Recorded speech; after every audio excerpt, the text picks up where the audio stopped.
l'expression d'un regard. Son regard est dur et fragile à la fois.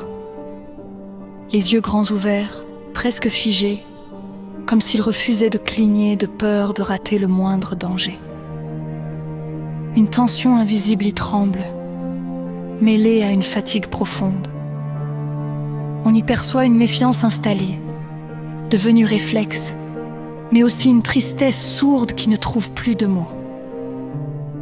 Les pupilles semblent accrocher la lumière sans vraiment la laisser entrer.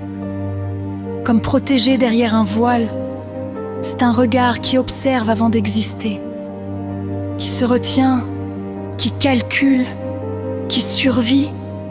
Et pourtant, au fond, persiste une étincelle discrète, celle d'une personne qui n'a pas totalement renoncé à elle-même.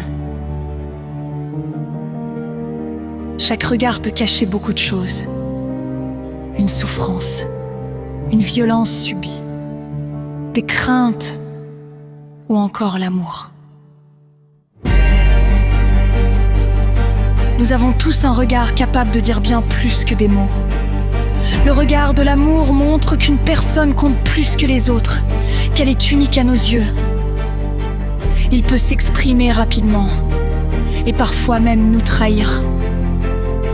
Le regard de la peur révèle aussi les craintes que l'on porte en soi. Chaque personne possède une expression qui peut montrer plusieurs choses à la fois, même sans être forcément très expressive. Moi, je peux dire que mon regard exprime beaucoup. Il peut révéler l'amour que je porte à mon mari, comme il peut montrer la peur que je ressens parfois.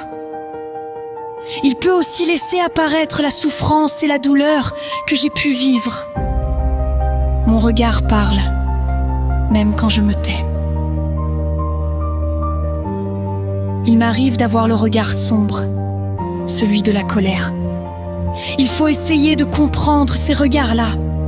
Il ne faut pas juger une personne simplement à travers un regard, car chacun porte le sien, avec son histoire.